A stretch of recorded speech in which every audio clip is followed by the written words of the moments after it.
Good morning, students. Today we will continue the lesson The Fair Play from my book Honeysuckle.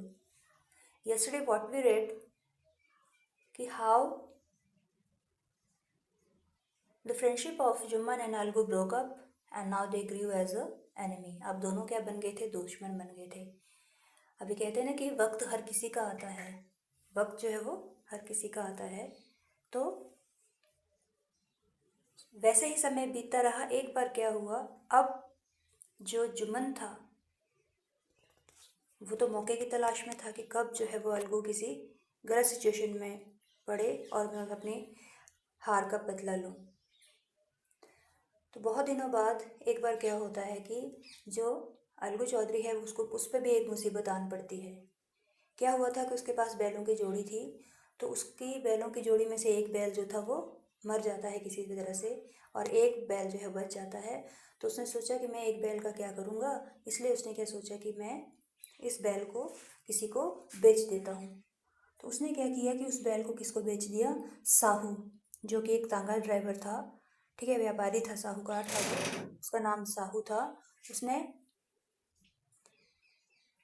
वो बैल जो था उससे खरीद लिया. लेकिन उसने कहा कि ठीक है, मैं बैल तो खरीद रहा हूँ, आधे पैसे अभी दे दूंगा और आधे पैसे मैं तुम्हारे कुछ महीनों के बाद दे दूंगा. तो जुम्मन ने भी क्या किया, ठीक है कोई बात नहीं, तुम ले जाओ और आधे पैसे तुम बाद में दे देना. ठीक है, अभी तांगा में बांधना है बैल. तो क्या किया साहू ने उसे अच्छे से नहीं रखा और वहाँ पे थोड़े ही दिनों में वो क्या हुआ, बीमार हो गया और वो भी वहाँ पर मर गया. बड़े दिन हो गए तो साहू ने जो थे वो बैल के पैसे नहीं दिए. जुम्मन ने सोचने लगा कि अरे ये तो पैसे नहीं दे रहा है, मैं खुद ही जाता हूँ और उसको पूछता हूँ.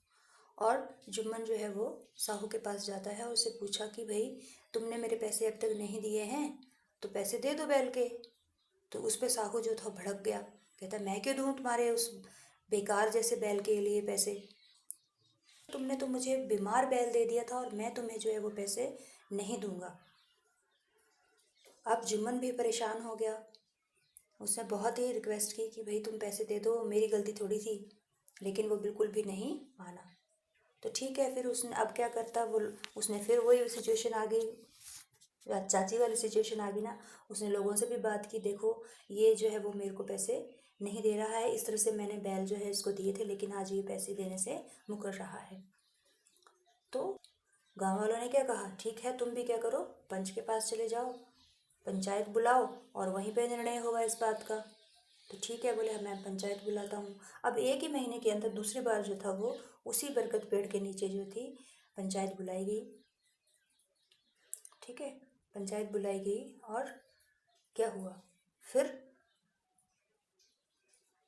साहू को बोला गया कि ठीक है अब तुम जो है वो अपना कोई पंच चुनो.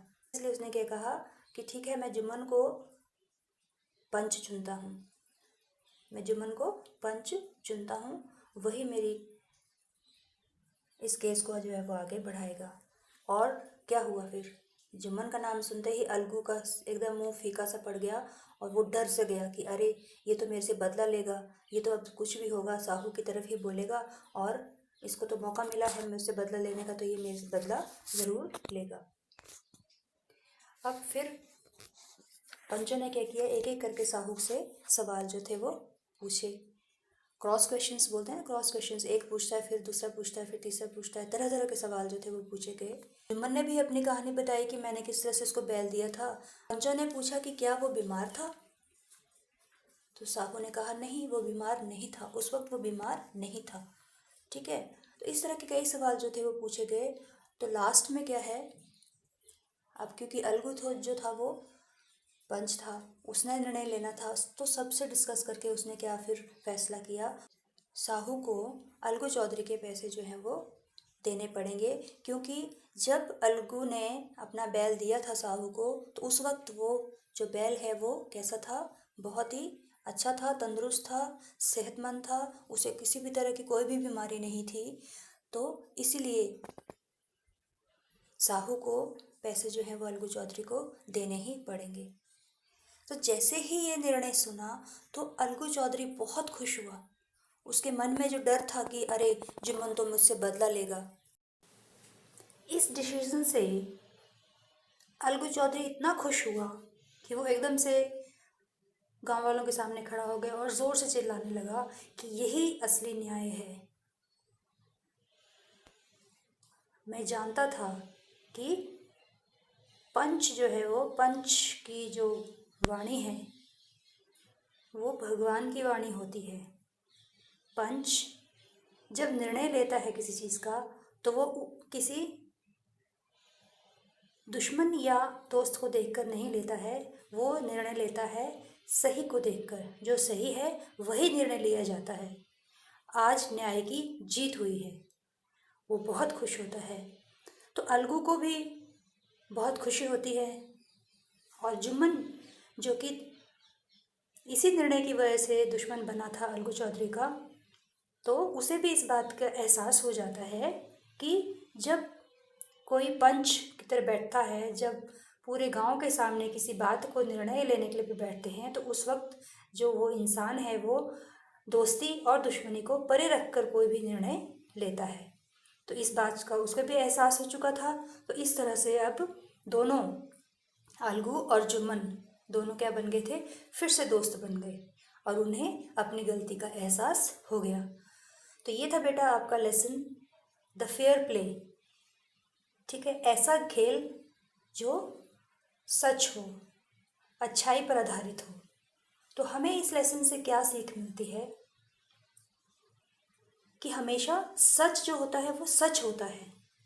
जब हमने किसी के प्रति कोई भी निर्णय लेना हो तो हम अपनत्व की भावना नहीं रखना चाहिए कि ये मेरा दुश्मन है या मेरा ये दोस्त है, ऐसा नहीं सोचना चाहिए। हमें सच्चाई का साथ देना चाहिए। अगर हमारा खुद का अपना दोस्त, हमारा कोई अपना परिवार वाला, अपना नज़दीकी अगर वो गलत राह पे चल रहा है तो उससे समझाइए, उसे बताइए कि तुम गलत हो, उसका कभी भी साथ मत दो।